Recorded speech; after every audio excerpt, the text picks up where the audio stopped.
When Windsor Castle caught fire, people thought it was merely an accident. But to Prince Charles, it was a warning. As the top secret documents vanished, a brother re-emerged in the race for power. And behind it all stood a mysterious guardian, ready to act for the throne. In that moment, Charles was forced to make a choice to write the next chapter of the royal history or become forgotten forever. Windsor, November 20th, 1992, 11:37 a.m. A loud explosion rang out from the private chapel. 10 minutes later, fire engulfed 115 rooms, swallowing portraits, mahogany floors, and the history of the British royal family. Smoke rose in thick curls, black as ship's ink covering the gray sky. The smell of burning wood resin and something very old like the smell of smoldering silk paper spread across the castle grounds. Alarms blared, lost in the frantic footsteps of firefighters and royal staff in panic. Prince Charles stood stunned outside, cold wind threading through his salt and pepper hair. In that wreckage was not only art, but also memories and evidence. He spoke not a word. Beside him, the fire brigade captain stammered a report, but he heard nothing but the mournful collapse of the Eastern Dome. In Charles' eyes, there was no panic, only one thing, a smoldering anger tightly restrained. Documents about the Saint James Brotherhood, a secret society formed in the late 19th century to control the monarchy, had been kept by him right there. They were not just papers, but living proof of the royal family's dark past, conspiracies that had once toppled and raised thrones at the will of hidden figures. Now all was ash. As night fell over Highgrove, mist settled lightly on the glass windows. Charles sat alone in his study, hand still holding a glass of whiskey not yet drained. He didn't smoke, but in that space there was still the smell of smoke, the smell that had clung to his memory since that morning. Suddenly he noticed something strange, something that didn't belong to this room. On the desk, a piece of paper had appeared, unclear since when, like a whisper from the darkness. Fire is the only way to cleanse dirty blood. Windsor must be rebuilt from the ashes. Charles crumpled the paper tightly. He felt as if he were being threatened by the darkness. A sense of vertigo and panic slowly emerged, making it hard to breathe. Before fire consumed history, Charles had quietly become an archivist, but not for a museum, but for the truth. And not just for noble ideals, but for his very survival. In a secret basement at Highgrove, there was a small room lined with lead, locked with 3 layers. There he kept what the royal family never wanted to face again: letters between Edward the Raith and Hermann Goering, murky financial records of royal charities, recordings of exchanges between royal advisors and foreign intelligence, and especially Queen Victoria's handwritten manuscript about the St. James Brotherhood. Victoria was not a naive figure. In those pages, she admitted that the throne was upheld not only by the loyalty of subjects, but also by deals in the shadows with finance and industry. She called the Brotherhood the third deep layer of the throne, something never to appear in the press, but always there, silently controlling the monarchy's fate. Charles had found this manuscript in a sealed metal box in Windsor's archives in 1981. Since then, he never stopped collecting more pieces, not only to understand history, but to control the future. Those documents were a shield and a knife. They ensured he wasn't manipulated by any faction, politician, or organization inside or outside the royal family. That was the only power an heir could hold before wearing the crown. In secret meetings with government advisors, Charles always kept himself composed. But behind their backs, he understood clearly who was playing the power game, who was nurturing ambitions to build a new kind of monarchy, hollow, obedient, and without memory. No one in the family knew this. No one except one person, John Reynard, former MI5 director, who was once a close friend of the late Duke of Kent. Reynard once said during a late-night drink, "You're collecting weapons. But Charles, don't forget, the more gunpowder you gather, the smaller the flame needed to burn it all." Charles didn't forget, but he believed that flame would be his, not someone else's. And that's why the destruction of history in today's fire was not a loss, but a declaration of war. A warning that someone had reached his arsenal and wanted to burn it. As the clock struck midnight, he opened an old leather notebook where he recorded the list of lost documents. His face showed no sorrow, only calculation. In Charles's mind, one question alone echoed: who was playing this game ahead of him? Over a year ago, Prince Andrew stood at the bottom of his reputation's abyss, where the royal spotlight once glowed brightly. Now, only sharp fragments remained. Financial scandals clung to him like darkness. Covert parliamentary investigations crept through Buckingham Palace's corridors. The media, like vultures waiting, hadn't yet exposed everything, but each headline was an invisible knife cutting deep into his pride. Andrew, once the Queen's favored son, now felt like an outcast imprisoned in the very monarchy he once called home. But in the darkness, someone had seen it all. Lord Archibald Wellesley, once a confidant in the royal financial machinery, a quiet but sharp figure working under two generations of the Queen's private secretaries. He understood every vein of the system, the flow of money through charitable funds, the critical weaknesses in the power structure, and secrets that even Windsor Castle's stone walls dared not whisper. When he left his official post, Wellesley didn't vanish. He built a secret network, an organization operating in the shadows with one sole goal: to protect the British monarchy from all threats, whether from outside or from within its heart. To Wellesley, the monarchy was not just a family or a symbol. It was the foundation of a nation, a flag that must stand firm despite any storm. Its reputation, image, and stability were sacred, and he was ready to pay any price to keep them untainted. Thus, the documents Prince Charles quietly gathered in Wellesley's eyes were not just history, but a bomb of flame that could burn the monarchy to the ground. In a sealed room in Mayfair, under the dim glow of a chandelier, Wellesley looked straight into Andrew's eyes, his voice low like a curse. "The monarchy stands on the edge, Andrew. Your brother's secrets will pull us all down. If you want to save the crown and yourself, let them burn."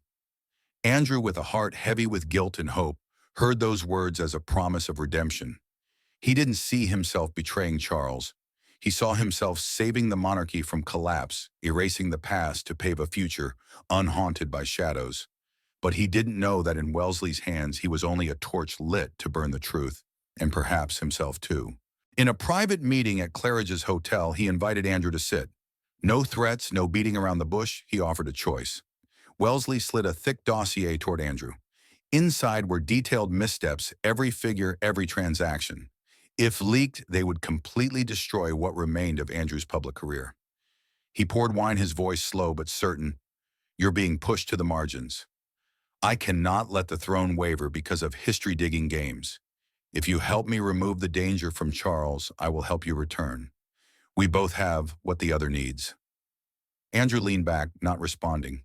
In that moment, he knew he was seeing a path that for years no one had offered him a chance to seize power again. Not needing a throne, not needing a crown, just power. "If Charles knows I'm involved in this," he asked. Wellesley smiled.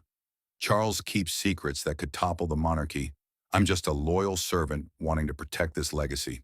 If we act correctly, you won't need to fear Charles. On the contrary, you'll be the one making him lose control." Andrew nodded. It wasn't just a nod of agreement, it was the end of the last hesitation still lingering within him. A few days after the Windsor fire, Andrew was at Wellesley's private residence in Belgravia. They sat facing each other, the room perfectly soundproofed. Wellesley handed Andrew a new dossier printed from security cameras. No evidence about Charles, but it showed the archive area had been breached. "Everything is starting on the right track. But it's not over, Andrew. We must continue. We cannot let Charles turn the situation around." Andrew nodded, his voice. "Even Charles is suspicious. I'm certain he's looking for a way to strike back." Wellesley stood stepping to the window. "Let him do it. The more he reacts, the more he exposes. When people see Charles clinging tightly to the past, we will show them we have a clear plan for the future. A monarchy not haunted by guilt, but one that knows to move forward." Andrew looked into his wine glass. He had chosen this path. There was no turning back. Charles stood in the library at Highgrove before an oak table, where he had once arranged dozens of dossiers. Now only a few torn copies and a list of lost documents remained. Beside him was Roslyn, a security engineer, once with MI5, whom Charles had secretly called after the fire. Roslyn placed a portable hard drive on the table. "This is recovery from a backup camera in the south corridor. There's a notable segment at 11:17 a.m., about 20 minutes before the fire was officially recorded." Charles opened the device. On the screen appeared a blurry image, but clear enough to see a male figure pulling a metal suitcase moving quickly through the corridor toward the private chapel. Charles didn't need to pause the video long. He knew that gait. It was Andrew. What was he doing there? Why go to the archive area? Rosalind asked quietly. Charles stared at the screen, his voice low but certain he wasn't going alone. Someone was guiding. There was a plan beforehand. This was not an accident. He stepped to the bookshelf, pulling out a detailed map of Windsor Castle, the latest version he had personally revised. This side entrance is only opened with an internal code. No one outside royal security personnel can use it. To pass without being filmed head-on, you must know the system from the inside. Rosalind nodded. So there's someone inside colluding. Charles fell silent, turning toward the window. Outside was the fog-covered garden. He felt clearer than ever something was slowly emerging from the ashes. I need to know who issued the code to open the archive area, and who allowed Andrew to be there that day. Rosalind responded quickly. I will check the entry logs and the guard assignment list for that day. If there's a gap, we will find it. Charles nodded. His voice was cold as steel. They think they can burn the past and I won't notice. But I still have copies and I still have time. If they want to play the shadow game, I will show them I don't need light to see betrayal. The next morning, Rosalind returned with a brief but important report. I've checked all entry logs and guard assignments for that day, nothing unusual. Andrew's name doesn't appear, and the staff all reported as usual. Charles frowned. That's impossible. He was there. There's clear footage. Rosalind nodded. I think so, and I've found the only anomaly. He handed over a small dossier. The Archive Security Management Department had its supervisor replaced, just 3 days before the fire. Charles glanced at the dossier. The name of the newly appointed person, Wellesley. No more words were needed. Charles's face turned cold. Every detail pieced together in his mind. Wellesley, once trusted to safeguard the entire royal system, now held full control over the archive's security at the most sensitive moment. Wellesley, a man who never believed in forgiveness, only in control. Charles gave a slight nod. The final piece had fallen into place. Arrange a meeting for me with those two. Charles stood in the middle of a sealed room at Clarence House. Before him were two people he once thought would never stand on the same side, Andrew and Wellesley. No time left for detours, no space for insinuations. So it was you? Charles looked at Wellesley. I should have guessed earlier. Wellesley calmly sat down in a chair. Andrew stood beside, silent, like a shadow. I acted for the monarchy, for the country, and you, Charles, are turning the past into a bomb, threatening your own throne. I keep the truth, Charles replied, his voice even, because I know that at some point it will be the only thing protecting the throne from hands like yours. Andrew stepped forward one step. You keep it like a hostage, Charles, while Wellesley and I try to rebuild the public's trust. That history does nothing but make us weaker. It's not history that makes us weak. It's when we pretend it never existed, Charles snapped. Both of you burned my archive. You think I don't know? Wellesley cut in, his voice sharp for the first time. What you keep, if it leaks out, will not only topple the throne, but drag down the entire foundation of the monarchy. Do you dare trade generations to come just for your obsession with the truth I dare trade, to ensure no one is manipulated like a pawn? Charles responded without blinking. You control charities, the media, and now want to rebuild the throne to your liking. You think I don't see? Wellesley stood, stepping closer to Charles. I don't need the throne. I only need it not to fall into weak hands. And right now you are wavering between ideals and reality. That is dangerous. Andrew interjected, his voice almost pleading. Charles, you can keep a part, but if everything comes out, there will be nothing left to salvage. We've come too close to the edge already. Charles fell silent. He looked at each one, the brother who had fallen, the former confidant, now a guardian of darkness. I will not be anyone's pawn, he said softly. But I also won't let the monarchy be ruined by those who think they are the only ones who know right from wrong. After the meeting at Clarence House, Charles drove alone back to Highgrove. The sky was dark fog, thick along the M4 highway. He sat behind the wheel, his mind still reeling from what had happened. The confrontation, the disguised threats, Wellesley's gaze, and Andrew's unusual silence. His hands gripped the steering wheel as he recalled those final words. You are wavering between ideals and reality. That is dangerous. Too dangerous. Suddenly, at a curve near Junction 17, Charles's car lost control. He slammed the brake, no response. Warning lights flashed frantically. The car skidded long on the wet road, nearly crashing into the divider, only stopping after a light impact with the barrier. Charles gasped, cold sweat dripping down his neck. This was not a normal accident. He knew it. The next morning, Roslin was at the scene with a private technical team. "I've checked the brakes," he said, his voice hoarse with anger. "There are signs of being cut with specialized tools, extremely sophisticated. This is not a manufacturing or maintenance error." Charles sat silently in his study. He understood. This was no longer a political game. This was a warning. But just as he was about to act, the desk phone rang. It was the palace again. "Charles here." The Queen's voice came through, still slow and calm as always, but there was something cold beneath it. "I heard about last night. You shouldn't have driven yourself." Charles held his breath. "Do you know who did it?" A few seconds of silence. "There are things, if I spoke them, you wouldn't survive past tomorrow." "What are you hiding?" "I am keeping you safe. And that means from today you will temporarily withdraw from royal duties. No press, no interviews, no historical documents." Charles froze. "Is this a ban?" "No, Charles. This is a grace." The call ended, no further explanation. He stood still in the silent room.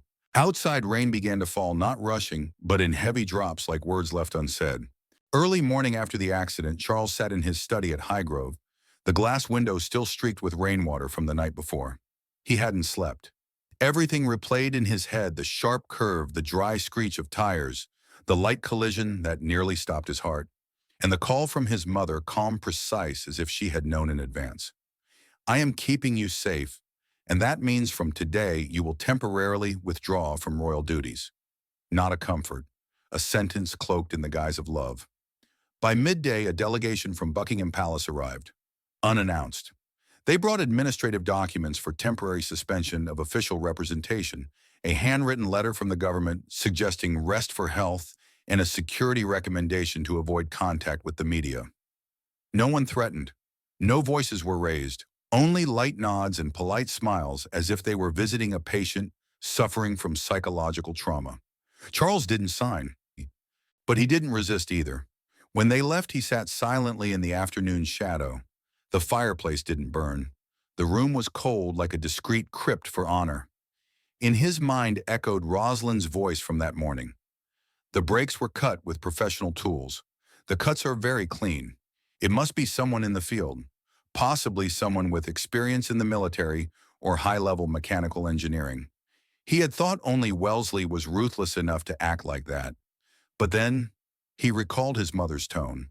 No surprise, no fear, as if she had chosen to stay silent, or chosen a side, and that was what pained him the most. That night, Charles opened the iron box hidden under the bedroom floor. The document copies, Victoria's manuscript, Edward VIII's letters, his own notes were still there.